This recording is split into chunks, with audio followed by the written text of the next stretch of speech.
Depuis maintenant 10 ans, le site anglais The Death List établit une liste de 50 personnalités susceptibles de mourir dans le courant de l'année. Si les critères pour pouvoir intégrer cette liste restent un peu flous, il y a quand même 3 points à respecter. Le premier, c'est d'être assez célèbre pour que les médias anglais en parlent. Le second est que le candidat ne peut pas être uniquement célèbre parce qu'il est paré dans cette liste. Et enfin, c'est que la moitié des nominés de l'année en cours ne seront pas reproposés l'année suivante. Après, pour tout ce qui est critères d'âge ou de maladie, ça reste encore flou. Donc cette année, il y a 13 femmes et 37 hommes âgés de 65 à 100 ans, de plusieurs nationalités, issus de la politique, de la religion, du 7e art, du sport, entre autres. Alors, gros plan sur cette liste de la mort, et n'oubliez pas de liker, de commenter, de partager et de vous abonner, si ce n'est pas encore fait.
Pour ce qui est des pronostics, le taux de réussite va de 20 à 40%, avec une année record pour l'année 2020. Mais en tout cas, le site anglais s'est bien amélioré avec une nette progression dans ses prédictions au cours de ces 3 dernières années. À la date du 24 avril, date à laquelle je réalise cette vidéo, Le lobbyiste politique anglais Derek Draper, l'actrice anglaise Glynis Jones et l'ancien footballeur allemand Franz Beckenbauer sont décédés.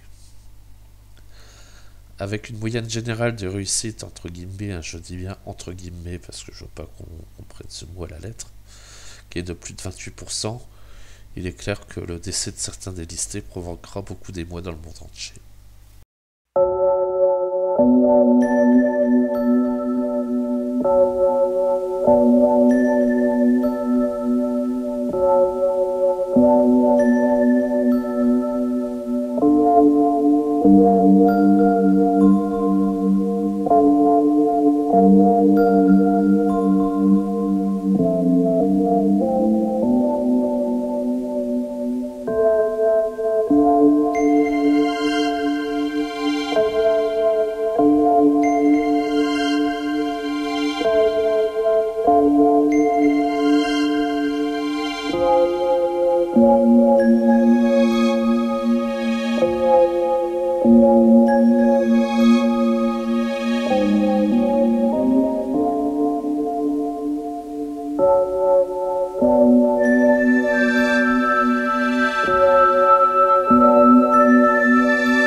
En 2023, avec 38% de bons pronostics, entre guillemets, je le rappelle, le site avait fait mouche en annonçant entre autres le décès du chanteur Shane McGowan, de la chanteuse Tina Turner, de l'homme d'affaires Mohamed Al-Fayed et du politicien français Jacques Delors. Et pour cette année, le site a réannoncé le décès entre autres du saxophoniste Sonny Rollins, du chanteur Willie Nelson, de l'acteur Robert Duvall, et d'Ethel Kennedy, la veuve de Robert Francis Kennedy, homme politique américain.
Alors, je ne sais pas si le site a la dent dure, mais en tout cas, beaucoup de personnalités reviennent souvent dans cette liste.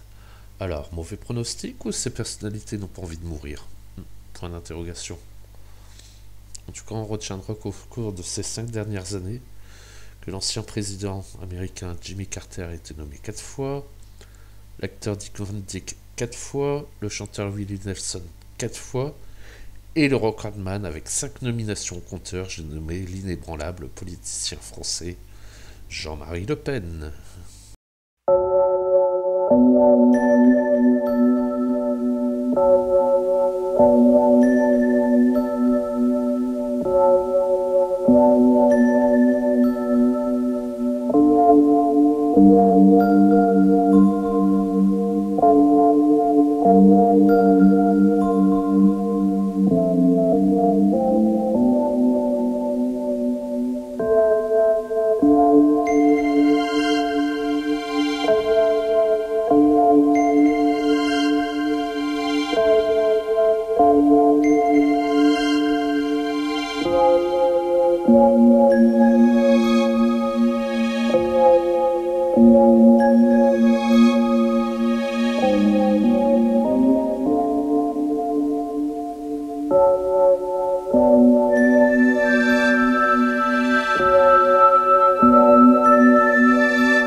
Parmi ces nominés, la disparition de certains seront marquantes, comme Tom Baker qui fut le premier Docteur Who, l'astronaute américain Buzz Aldrin qui fut le deuxième homme à marcher sur la Lune, la pulpeuse Brigitte Bardot ou de Jean-Marie Le Pen. Pour ma part, le décès de l'excellent acteur Robert Duvall, du réalisateur Mel Brooks, du chanteur de country Willie Nelson et de l'acteur américain Clint Eastwood, qui est d'ailleurs en train de finir son ultime film, me marqueront. Après, bien sûr, quoi qu'il en soit, je ne souhaite la mort d'aucune de ces personnes nominées, quoi. Mais bon, après, c'est la vie, quoi. Donc si c'est pas cette année, ça serait une autre année. En tout cas, je vous laisse. Je vous remercie d'avoir suivi ma vidéo. Après, surtout, n'oubliez pas de liker, de commenter, de partager et de vous abonner si ce n'est pas encore fait. Voilà, à bientôt les amis.